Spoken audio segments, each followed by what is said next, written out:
Nous sommes le 15 mars 1943.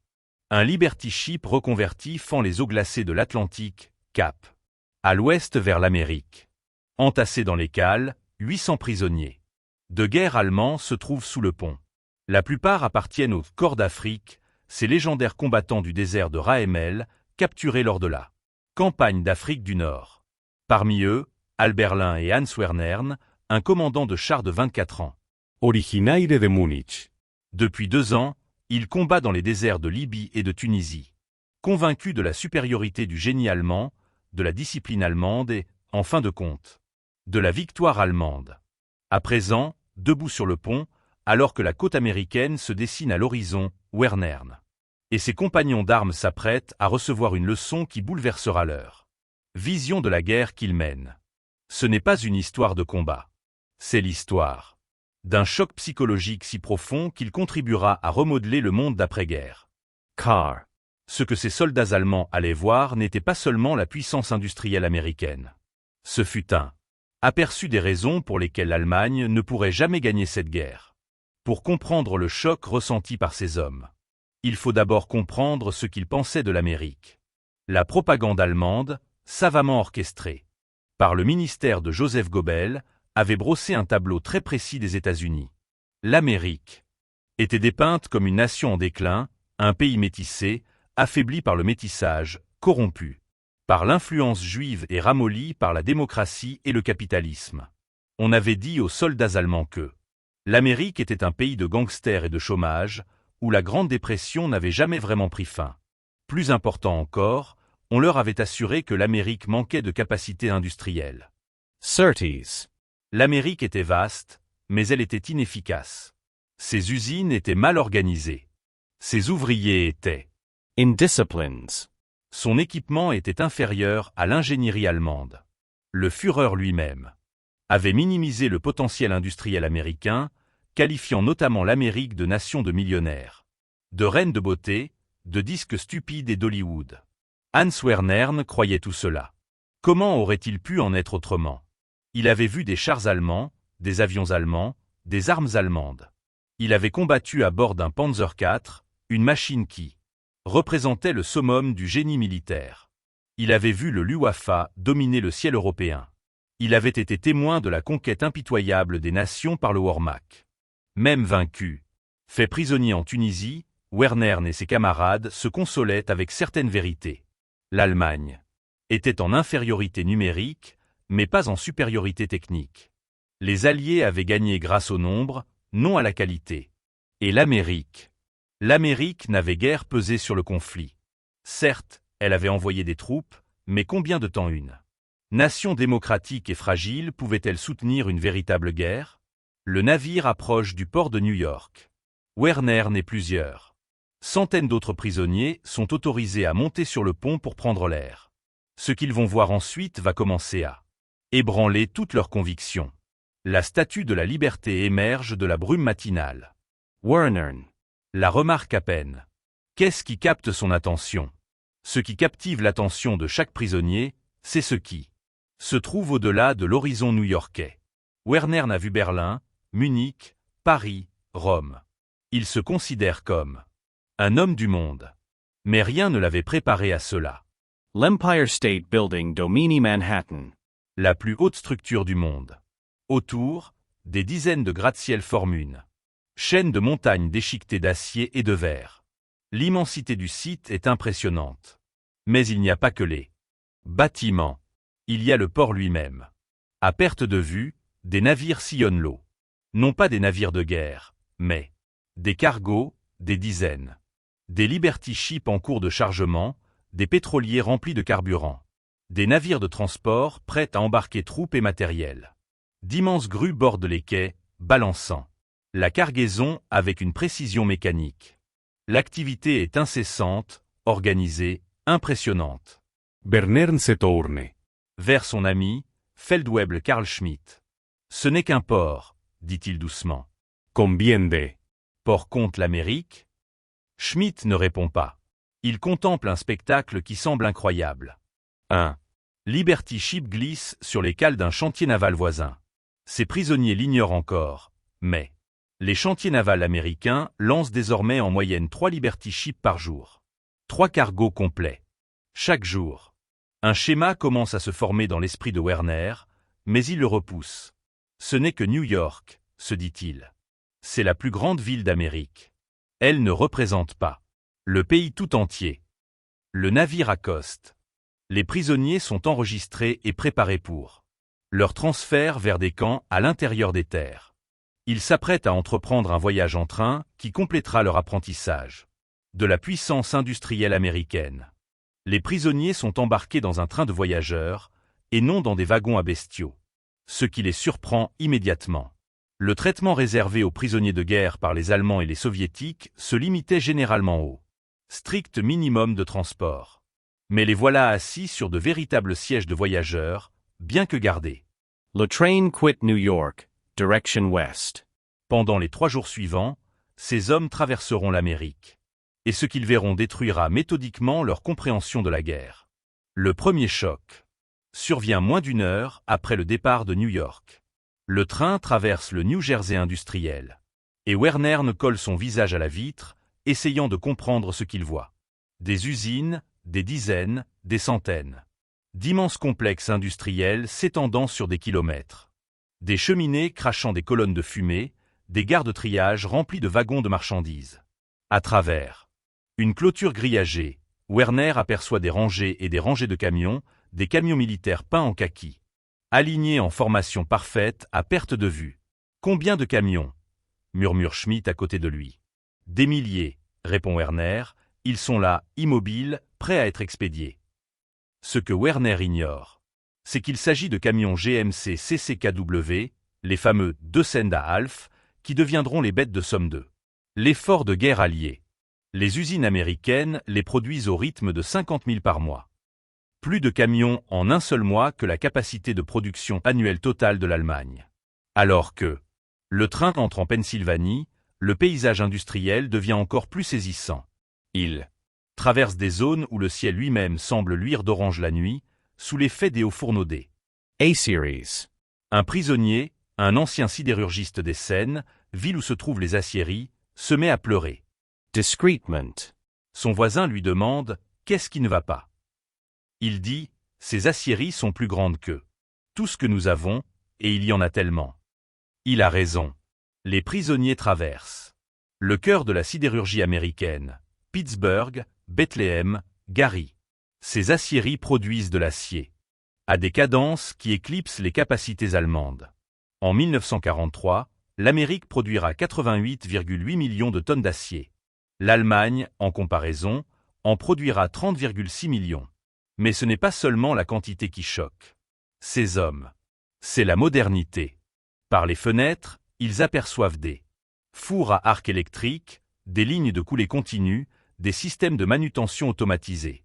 L'industrie sidérurgique allemande, malgré sa réputation, est étonnamment archaïque en comparaison. De nombreuses installations utilisent encore des méthodes développées au XIXe siècle. Werner observe une usine où d'énormes plaques d'acier sont laminées. Un officier allemand à côté de lui, ingénieur dans le civil, effectue rapidement des calculs. Mento. Si cette usine fonctionne à plein régime, dit-il, elle produit assez de plaques d'acier pour, je ne sais pas, peut-être 20 chars Tigres par jour, rien qu'en acier, alors que nous, on arrive à peine à en fabriquer un par jour au total. Les prisonniers allemands se mettent à discuter entre eux. Les conversations commencent sur un ton optimiste. Peut-être est-ce de la propagande. Peut-être ne leur montre-t-on que les installations les plus impressionnantes. Mais alors que les heures se transforment en jours et que le paysage industriel semble interminable, une sombre réalité s'impose. Le deuxième jour, le train entre dans le Midwest. Le paysage industriel laisse place aux terres agricoles, et pendant un bref instant, certains prisonniers sont soulagés. Ce sera sûrement comme les fermes européennes. De petites parcelles, des méthodes traditionnelles. Ils se trompent. Les fermes qu'ils voient sont immenses, inimaginables. Des champs qui s'étendent jusqu'à l'horizon, non pas les petites parcelles divisées par des haies en Allemagne, mais de vastes étendues rectangulaires de blé, de maïs et de soja. Des tracteurs modernes et des moissonneuses-batteuses travaillent les champs, remplaçant le travail manuel qui domine encore. L'agriculture européenne. Warner aperçoit une ferme, une seule, qui semble plus grande que toutes. Les terres agricoles de son village natal réunies. Et ce n'est qu'une seule ferme. Ils en croisent des centaines. Un ancien agriculteur bavarois prend la parole. On nous avait dit que l'Amérique était affamée, que la Grande Dépression avait. Leur agriculture a été détruite, à tel point qu'ils ne pouvaient même plus se nourrir. On nous a raconté beaucoup de choses. Répond Wernern d'une voix calme. Ce que ces prisonniers ignorent, c'est qu'ils assistent à la révolution agricole américaine en plein essor, mécanisation, engrais chimiques, cultures hybrides. Les fermes américaines produisent des surplus alimentaires à une échelle jamais vue dans l'histoire de l'humanité. Tandis que l'Allemagne instaure le rationnement et peine à nourrir sa population et ses militaires, l'Amérique produit tellement de nourriture qu'elle peut approvisionner non seulement ses propres forces, mais aussi la Grande-Bretagne, elle, Union soviétique et d'autres alliés via l'Anlais. Le train s'arrête dans une petite ville de l'Iowa pour une révision. Les prisonniers sont autorisés à se dégourdir les jambes sur le quai, sous surveillance. Wernern observe les habitants, vaquer à leurs occupations. Ce qui le frappe, ce n'est pas l'hostilité. En fait, plusieurs habitants lui font un signe. De la main polie. Ce qui le frappe, c'est la normalité. Les gens sont bien habillés. Les enfants ont l'air en bonne santé. Les magasins, visibles depuis le quai, semblent bien approvisionnés. Aucun signe de privation. Aucune trace. D'une nation aux prises avec les difficultés de la guerre. Un garde américain, un jeune fermier du Nebraska, qui parle un peu allemand, engage la conversation avec Wernern. « C'est votre première fois en Amérique ?» demande-t-il.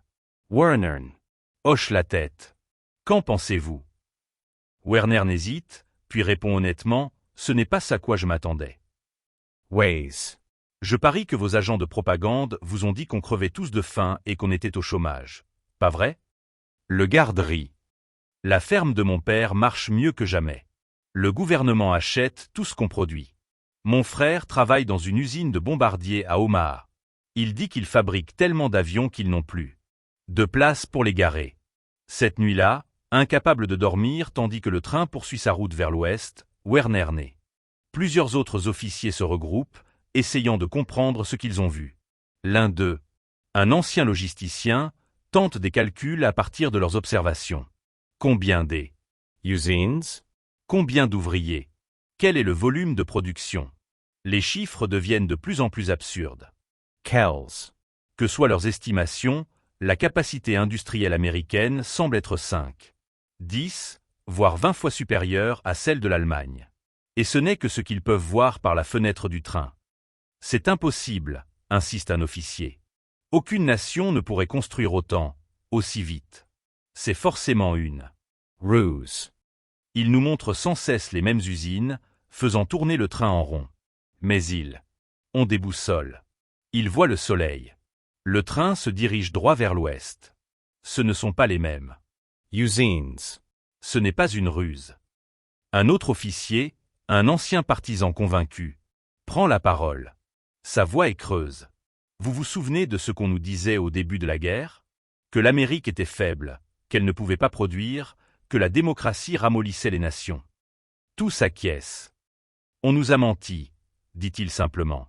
Ou nos dirigeants n'en savaient rien. Je ne sais pas ce qui est pire. Wernern contemple la nuit américaine par la fenêtre. De petites villes défilent, illuminées par les lumières électriques. Un éclairage informel et dispendieux, impensable dans l'Allemagne en temps de guerre. Même les petites villes sont électrifiées. Même les fermes sont éclairées à l'électricité. L'ampleur de l'erreur de calcul de l'Allemagne commence à lui apparaître. Il ne s'agit pas seulement de capacité industrielle, mais d'hypothèses fondamentales. L'Allemagne était entrée en guerre persuadée de sa supériorité qualitative. La discipline, l'ingénierie et la pureté raciale allemande compenseraient tout. Des avantages numériques. Mais ce qu'il voit révèle quelque chose de bien plus inquiétant. L'Amérique allie quantité et qualité. Ce ne sont pas des usines vétustes, ni des fermes inefficaces. C'est un colosse industriel moderne, mécanisé et organisé, que l'Allemagne ne peut égaler. Et l'Amérique est entrée en guerre il y a moins de 2 ans. À quoi ressemblera-t-elle dans 2 ans? Le train arrive enfin à destination, le camp d'Alva, en Oklahoma. C'est l'un des dizaines de camps de prisonniers, campés, disséminés à travers l'Amérique, qui détiennent plus de 400 000 prisonniers allemands à la fin de la guerre. Les prisonniers descendent du train, épuisés par le voyage, mais attentifs, observant chaque détail de leur nouvel environnement. Ce qu'ils voient confirme leur choc. Le camp est immense. Des centaines de baraquements sont agencés de façon impeccable. Des rangées de prisonniers entourés de barbelés et de miradors. Mais ce qui frappe immédiatement Werner, ce n'est pas le camp lui-même, c'est tout ce qui l'entoure. Au loin, à environ 1,5 km, il aperçoit ce qui semble être un aérodrome militaire. Sous leurs yeux, bombardiers décollent les uns après les autres. Sans interruption.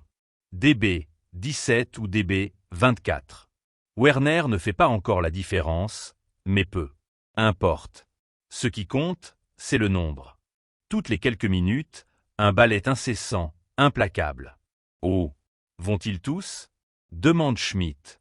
Des vols d'entraînement, explique un garde américain dans un allemand approximatif. Ce n'est qu'une base d'entraînement. Les véritables bases opérationnelles sont sur les côtes. Juste une base d'entraînement.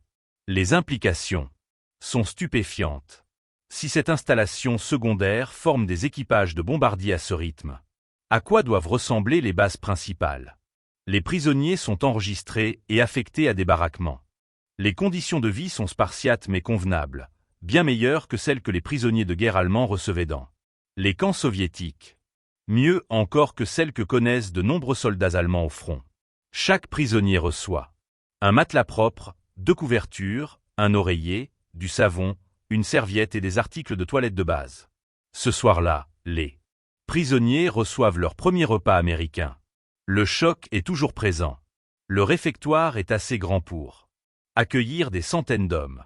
Les prisonniers font la queue avec des plateaux en métal, s'attendant aux soupes légères et aux pains noirs qui ont caractérisé leur dernière semaine en Afrique du Nord. Ce qu'ils reçoivent à la place semble irreal. Werner fixe son plateau. Une généreuse portion de bœuf, de la purée de pommes de terre, des haricots verts, 2 tranches de pain blanc, du beurre et une part de tarte aux pommes. Du café. Du vrai café. Pas du café-bar. À volonté. Les prisonniers restent assis, stupéfaits et silencieux. Puis, lentement, ils commencent à manger. Certains engloutissent leur nourriture, ayant été sous-alimentés en Afrique du Nord. D'autres mangent lentement, presque avec déférence. C'est plus de viande que je n'en ai vu depuis 2 ans, dit un soldat. Le pain est blanc, remarque un autre. De la farine blanche pure. Pas de sucre, pas d'additifs. Quand avons-nous vu du pain comme ça pour la dernière fois en Allemagne? Un Feldwebel plus âgé, ayant combattu pendant la Première Guerre mondiale, prend la parole. 1916, dit-il. La dernière fois que j'ai aussi bien mangé, c'était en 1916, avant le blocus. Et nous étions en train de gagner. L'atmosphère est chargée de sous-entendus. Les gardes rient et plaisantent entre eux, visiblement ravis de leurs repas identiques. Ce n'est pas un traitement de faveur pour les prisonniers. C'est la norme. C'est ce que mangent les simples soldats américains.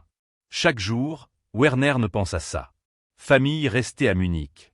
Les lettres de sa mère, soigneusement censurées, laissaient entrevoir des Penuries alimentaires croissantes. Le rationnement est devenu de plus en plus strict. Les portions de viande ont diminué. Le café n'est plus qu'un lointain souvenir, remplacé par des substituts à base de glands.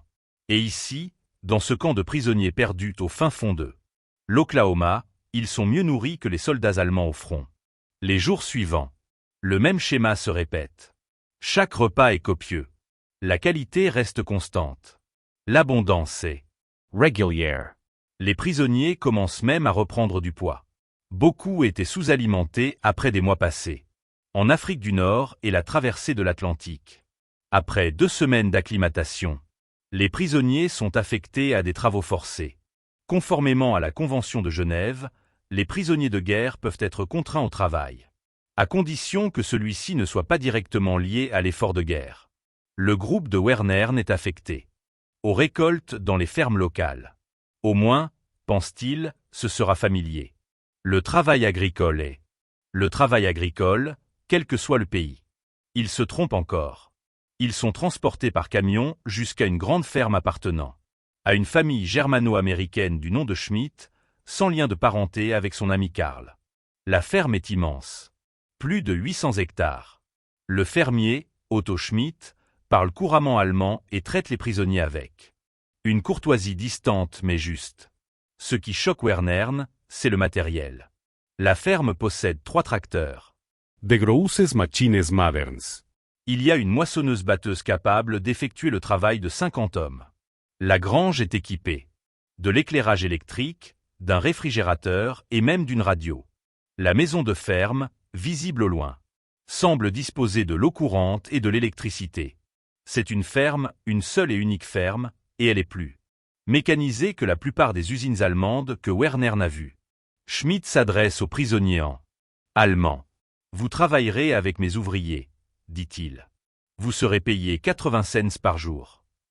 Règle du camp, utilisable à la cantine. Travaillez bien, ne faites pas d'histoire, et tout ira bien. 80 cents par jour. C'est presque rien selon les standards américains, mais les prisonniers apprennent plus tard que les prisonniers allemands en Amérique sont effectivement payés. Ce qui les choque encore davantage. Dans les camps allemands, les prisonniers travaillent gratuitement. Tout au long de la journée, Werner observe les ouvriers agricoles américains. Ce sont pour la plupart des hommes âgés et des adolescents. Les jeunes hommes sont à la guerre. Mais ils travaillent avec une efficacité désinvolte, manipulant des machines qui ont décuplé leur productivité. Pendant la pause déjeuner, un repas copieux composé de sandwichs à la viande, de fruits, de limonade, Werner discute avec l'un des ouvriers américains, un garçon de 16 ans nommé Tommy. « Votre père a combattu pendant la guerre ?» demande Werner dans un anglais hésitant. « Oui, » répond Tommy. « Il est avec Patton. Quelque part en Italie en ce moment. Mes frères aînés sont dans le Pacifique, sur un porte-avions. Vous avez des frères dans les deux. » Guerres. Werner peine avec l'anglais. « Eh bien, oui. Nous combattons l'Allemagne et le Japon. Ma sœur est même engagée dans le WAC, Women's Army Corps. Elle est mécanicienne de camion sur une base en Géorgie. Werner fait le Kalkalmentalment. Cette famille américaine, composée uniquement de prisonniers, a 3 enfants servant dans l'armée aux antipodes, et la ferme tourne toujours à plein régime grâce à la mécanisation. L'ampleur de la mobilisation américaine dépasse tout ce qu'il avait imaginé. Le dimanche, les prisonniers ont du temps libre. Beaucoup se rendent à la cantine du camp où ils peuvent acheter des articles avec les bons gagnés. Au travail, Werner s'attend à trouver des produits de première nécessité, du savon, du papier à lettres, du tabac. Il découvre plutôt un petit grand magasin. Des portants de vêtements, pas seulement des uniformes, mais aussi des vêtements de tous les jours. Des étagères remplies d'articles de toilette, de savons de marques diverses, de crème à raser, de dentifrice, une sélection de livres et de magazines en allemand, de fournitures d'écriture, de barres chocolatées, de cigarettes de marques variées, et même des articles de luxe comme des montres et des stylos plumes. Mais ce qui étonne véritablement Werner, c'est un coin de la cantine où sont exposés des produits de consommation américains. Coca-Cola, chewing-gum, bandes dessinées, équipements de baseball, cartes à jouer, harmonica et autres instruments de musique. « Ils ont du Coca-Cola !» s'exclame Carl Schmitt, les yeux écarquillés. « On est prisonniers dans un camp de guerre et ils ont du Coca-Cola. » Werner achète une bouteille, payant 500 de sa monnaie. Cette boisson gazeuse sucrée est unique en son genre. Elle semble incarner quelque chose d'essentiel de l'Amérique, frivole, excessive et pourtant, d'une certaine manière, attirante. Le soir même, assis dans la baraque avec d'autres prisonniers, Werner ouvre un paquet qu'il a acheté. Du chewing-gum Wrigley. L'emballage est coloré, gai, en totale contradiction avec les emballages gris et utilitaires de l'Allemagne en temps de guerre. J'avais un professeur à l'université, dit lentement Werner, qui nous enseignait que l'Amérique était une nation décadente qui avait sacrifié la grandeur au confort. La démocratie rendait les nations faibles et molles. Il brandit le paquet de chewing-gum. Mais ceci, poursuit-il, cela exige des capacités industrielles. Les machines pour le produire, la chaîne d'approvisionnement pour le distribuer, les excédents économiques pour le vendre. Et ils le vendent dans un camp de prisonniers, comme une simple formalité. Alors qu'ils mènent une guerre sur 2 fronts contre nous et le Japon. Un prisonnier plus âgé, un vétéran du front de l'Est, hoche la tête d'un air sombre. J'ai combattu en Russie, dit-il. J'ai vu comment les soviétiques se battent avec des masses d'hommes. Des chars, de l'artillerie, un nombre écrasant, acceptant des pertes terribles, et je me suis dit, nous pouvons survivre à cela. La qualité allemande l'emportera sur la quantité soviétique. Il marque une pause, observant. Les baraquements bien éclairés, les prisonniers bien nourris, l'abondance apparente. Mais l'Amérique, continue-t-il. L'Amérique a les deux. Ils ont le nombre et la qualité, et plus encore, ils ont des surplus. Ils nous combattent, nous et le Japon, tout en nourrissant la Grande-Bretagne et la Russie grâce au pré-bail, et leurs civils mangent encore mieux que nos soldats. La vérité s'abat sur les prisonniers. Comme un épais brouillard. L'Allemagne ne peut pas gagner cette guerre. Pas contre cela. Pas face à un ennemi si riche. Qu'il peut fournir sans problème à ses prisonniers du chewing-gum et du Coca-Cola, tout en surpassant le Reich dans tous les domaines importants. Un des aspects les plus déroutants. Pour les prisonniers allemands, l'accès à l'information est un avantage considérable de la captivité. Dans le camp, ils sont autorisés à recevoir des journaux en langue allemande, à écouter certaines émissions de radio et même à regarder des actualités filmées, le tout soigneusement sélectionné par les autorités américaines. Ils ont ainsi accès à bien plus d'informations que sous la censure militaire allemande. Wernern devient un lecteur assidu de la Deutsche Zeitung, un journal produit spécialement pour les prisonniers de guerre allemands. Au départ, il est sceptique. Il s'agit manifestement de propagande américaine. Mais au fil des semaines et des mois, des schémas indéniables se dessinent. Le journal relate l'évolution de la guerre, toujours du point de vue allié. Le débarquement en Sicile, la chute de Mussolini, l'avancée implacable de l'armée rouge à l'Est. La dévastation croissante des villes allemandes par les bombardements alliés.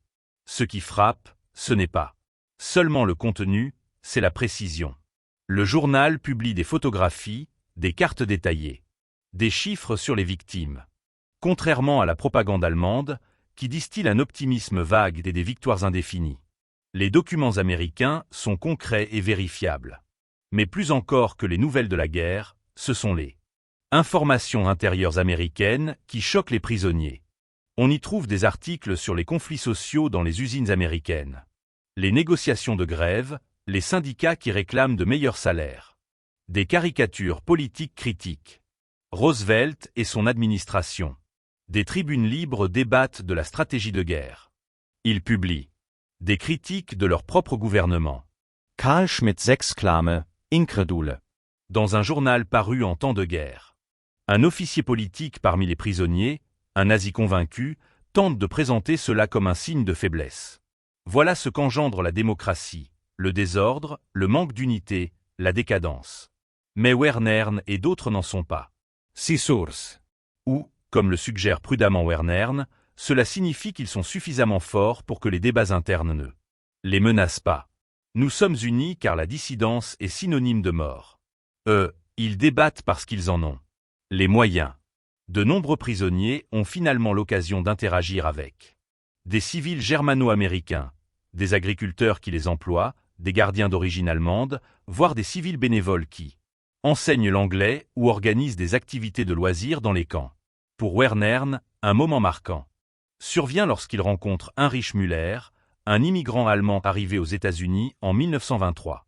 Müller tient une quincaillerie dans la ville voisine et vient parfois au camp pour vendre sa marchandise. Wernern lui demande en allemand pourquoi il a quitté l'Allemagne. « Il n'y avait pas d'avenir là-bas », répond simplement Müller. Après la Première Guerre mondiale, c'était le chaos. Pas de travail, pas d'argent, pas d'espoir. J'ai entendu dire que l'Amérique avait besoin de main-d'œuvre. Alors je suis venu. Mais l'Allemagne ne vous manque pas? La culture, les traditions. Müller réfléchit. Certaines choses me manquent. La bière, les marchés de Noël, mais la vie là-bas me manque. Il secouait la tête. Je suis à mon compte. Mes enfants vont dans de bonnes écoles. Nous avons une maison avec l'électricité, l'eau courante et le chauffage central. Ma femme a un lave-linge et un réfrigérateur. Nous avons une voiture. Une voiture neuve. Il marque une pause, puis ajoute « Je ne suis pas riche. Je suis de la classe moyenne, un homme normal, et je possède des choses que les industriels allemands n'auraient jamais pu s'offrir avant mon départ. C'est ça, l'Amérique. » Mais le métissage, dit Werner, répétant ce qu'on lui a appris. La perte de l'identité allemande. Me l'arrête. Sans méchanceté. Mes enfants sont américains. Ils parlent mieux anglais qu'allemand. Ils jouent au baseball et mangent des hamburgers. Et vous savez quoi? Ils sont heureux. Ils sont libres. Ils auront des opportunités insoupçonnées. Il regarde Werner droit dans les yeux. Tout ce qu'on vous a raconté sur l'Amérique qui détruit. La culture allemande est faux. L'Amérique permet aux Allemands de réussir. C'est l'Allemagne qui détruit les Allemands. Cette conversation hante Werner pendant des jours. Voilà un homme de sa propre origine ethnique, quelqu'un qui aurait pu rester et soutenir la montée du Reich au pouvoir, et qui, au lieu de cela, a trouvé la prospérité. Le bonheur dans le pays même que l'Allemagne combat. Plusieurs mois après le début de sa captivité, Werner développe une infection dentaire. La douleur devient insupportable, et il est conduit au centre médical du camp. La clinique est propre, bien équipée et le personnel est composé de médecins et de dentistes militaires américains. Werner n'est soigné par un dentiste d'origine juive allemande, le capitaine David Strauss, qui a fui l'Allemagne. En 1938, alors que Strauss soigne la dent de Werner avec de la Novacan, du matériel moderne et une technique stérile rigoureuse, il engage la conversation. Première fois chez un dentiste américain, demande-t-il. Werner hoche la tête, la bouche pleine d'instruments. J'exerçais à Berlin avant de partir, poursuit Strauss d'un ton badin. J'avais une bonne clientèle. Puis les lois de Nuremberg ont rendu le travail impossible aux Juifs. Alors je suis parti, comme des milliers d'autres médecins, scientifiques et ingénieurs. Une perte pour l'Allemagne, un gain pour l'Amérique. Il termine l'intervention. La dent est sauvée. L'infection est traitée avec des sulfamides. C'est gratuit pour Werner. Les soins sont couverts par les dispositions de la Convention de Genève relative aux soins médicaux des prisonniers. Tandis que Werner s'en va, Strauss lui lance « Au fait, ce bombardier qui survole probablement la région tous les jours, le B-7, a été conçu par un ingénieur juif du nom de Samuel Gelfand, qui a réalisé des éléments essentiels de son système d'oxygène. La penicilline, Qui sauve des milliers de vies, a été mise au point par une équipe comprenant plusieurs chercheurs juifs. Et les recherches atomiques dont vos services de renseignement entendent parler. La moitié des scientifiques sont des juifs qui ont fui l'Europe. Il sourit sans humour. Votre gouvernement a rejeté certains de ses meilleurs esprits. À cause de leur religion. Nous les accueillons. Quel est le résultat de ce calcul, à votre avis? Werner retourne. En silence à sa caserne. Il commence à comprendre que la défaite de l'Allemagne ne tient pas seulement à sa capacité industrielle ou à ses ressources. Elle tient aussi aux idées. L'ouverture de l'Amérique, sa volonté d'accueillir des gens d'où qu'ils viennent, son système démocratique imparfait. Ce ne sont pas des faiblesses. Ce sont des forces. Fin 1944, Werner et ses compagnons de captivité regardent un reportage sur le débarquement de Normandie. L'ampleur est inconcevable. Des milliers de navires, des centaines de milliers d'hommes. La logistique nécessaire pour transporter, ravitailler et coordonner une telle opération à travers la Manche, tout en combattant simultanément en Italie, en Afrique du Nord et dans le Pacifique. Après le reportage, les prisonniers restent assis, stupéfaits. Finalement, un officier plus âgé prend la parole, un colonel qui avait été parmi les premiers à adhérer à la cause nazie. « Nous avons perdu », dit-il simplement. Même si les actualités exagèrent. De moitié, même s'ils mentent sur certains points, sur l'ampleur des dégâts, nous avons perdu. D'autres veulent protester, mais le colonel poursuit. Je suis ici depuis 9 mois. J'ai vu les usines depuis le train. J'ai vu les fermes. J'ai goûté à la nourriture. J'ai vu les bombardiers décoller chaque jour. J'ai parlé aux gardes, aux fermiers, aux civils. Il observe ses compagnons de captivité. L'Allemagne est bombardée jour et nuit. Nos villes ne sont plus que ruines. Nos industries fonctionnent au ralenti. Nous combattons sur plusieurs fronts, nous manquons de carburant, nous manquons d'hommes. Pendant ce temps, les prisonniers américains dans nos camps meurent de faim, et les soldats américains se plaignent que le café n'est pas assez frais. Il s'élève. La guerre est finie. Nous n'avons simplement pas encore capitulé. La seule question qui se pose maintenant est de savoir combien d'autres mourront avant que nous l'admettions.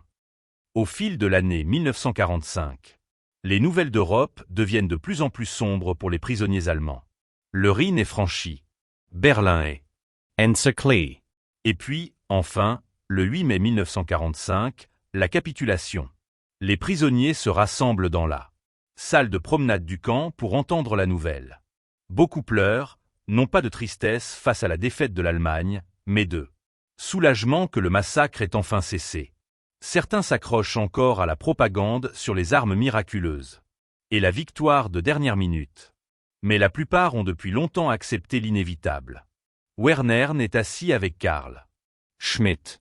Tous deux sont perdus dans leurs pensées. « Quand crois-tu que nous rentrerons à la maison ?» demande Karl. Werner Secoue la tête. Rentrer à la maison, pour quoi faire?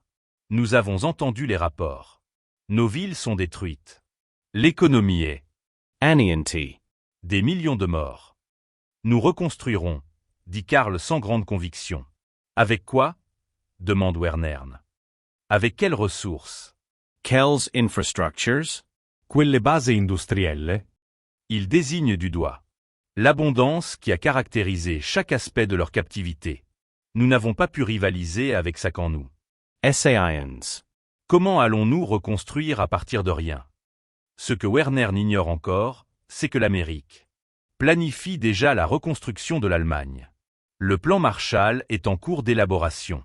Un programme qui investira des milliards de dollars américains dans la reconstruction de l'Europe, y compris celle d'anciens ennemis.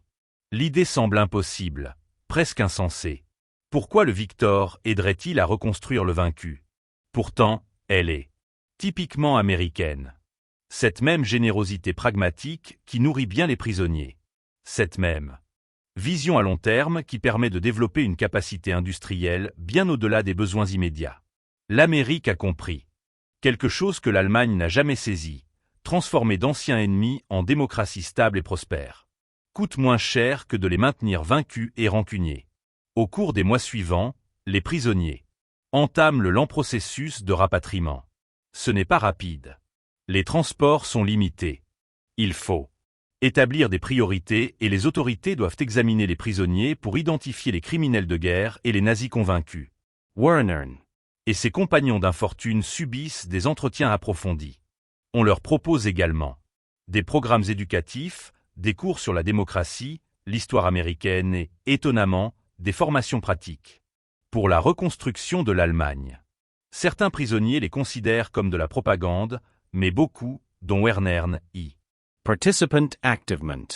Il suit un cours sur la gouvernance démocratique donné par un professeur germano-américain. Ce dernier ne prétend pas que la démocratie soit parfaite. La démocratie est complexe, explique-t-il.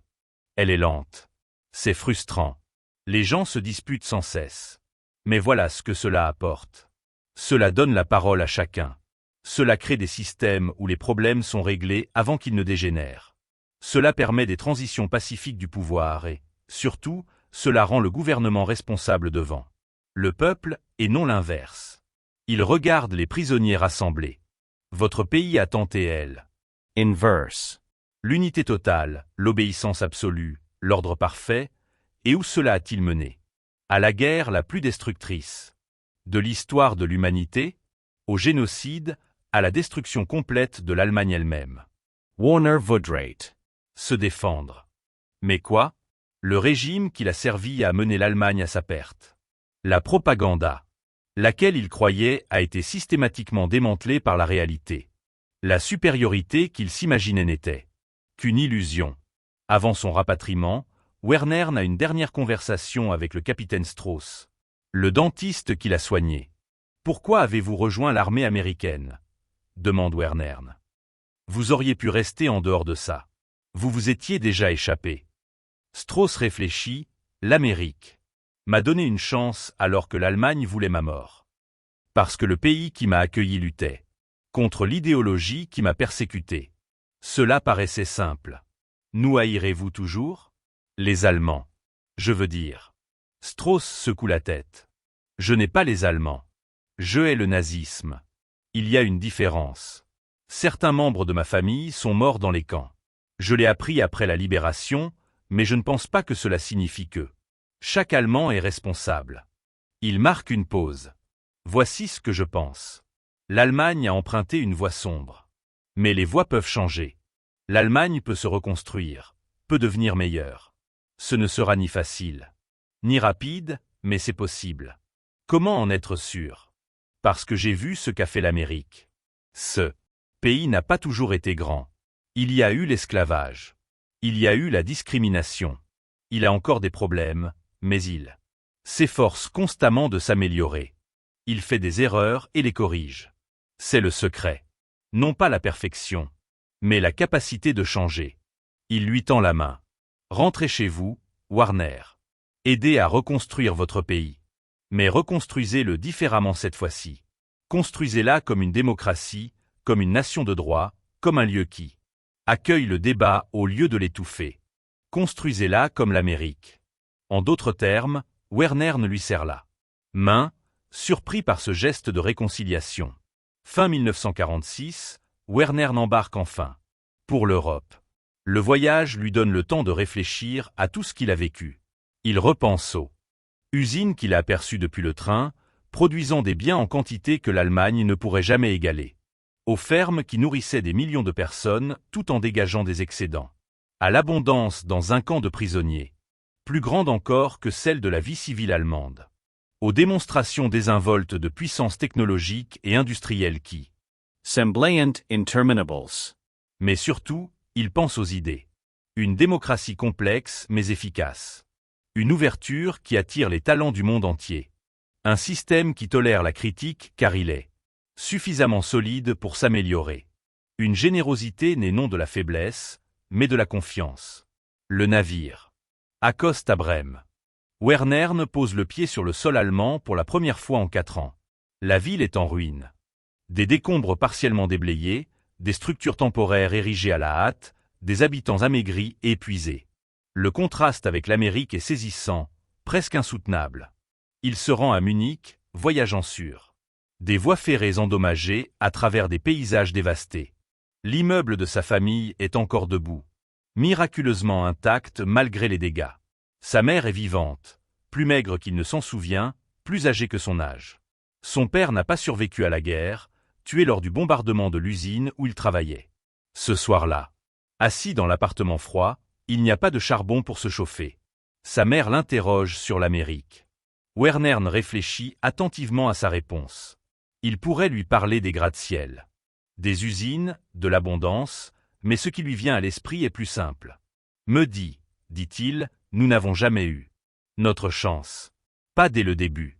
Et le pire, c'est que nos dirigeants le savaient. Ils ne pouvaient pas l'ignorer. Mais ils nous ont quand même envoyés au combat. Sa mère hoche lentement la tête. Elle a déjà vécu 2 guerres mondiales. Elle comprend. Et maintenant? Demande-t-elle. Werner repense aux paroles du capitaine Strauss. Sur la démocratie, le changement et la construction d'un monde meilleur. Non, dit-il, nous reconstruisons. Mais, cette fois, c'était différent. Hans Werner passa le reste de sa vie en Allemagne, où il devint un homme d'affaires prospère grâce au miracle économique de l'après-guerre. On s'étonne qu'il n'ait jamais adhéré à un autre mouvement politique, qu'il n'ait jamais exprimé de nostalgie pour l'époque nazie, ni qu'il ait jamais prétendu que l'Allemagne avait été vaincue. Autrement que par ses propres choix désastreux.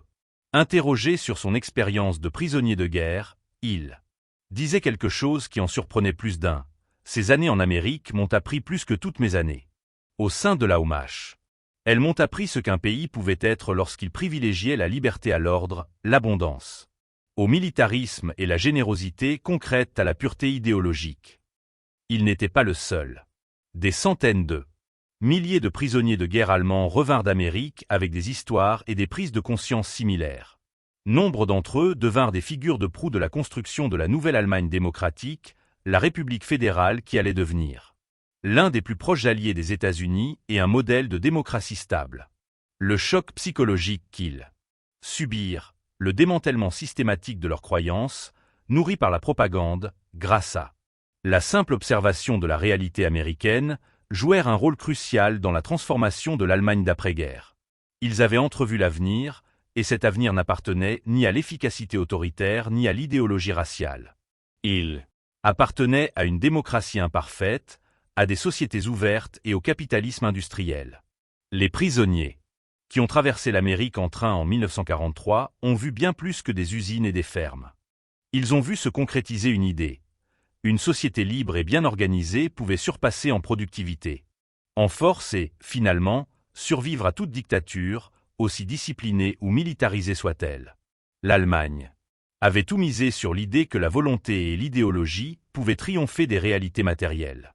L'Amérique a prouvé que ces réalités, soutenues par les valeurs démocratiques et le potentiel humain libéré, finiraient toujours par l'emporter.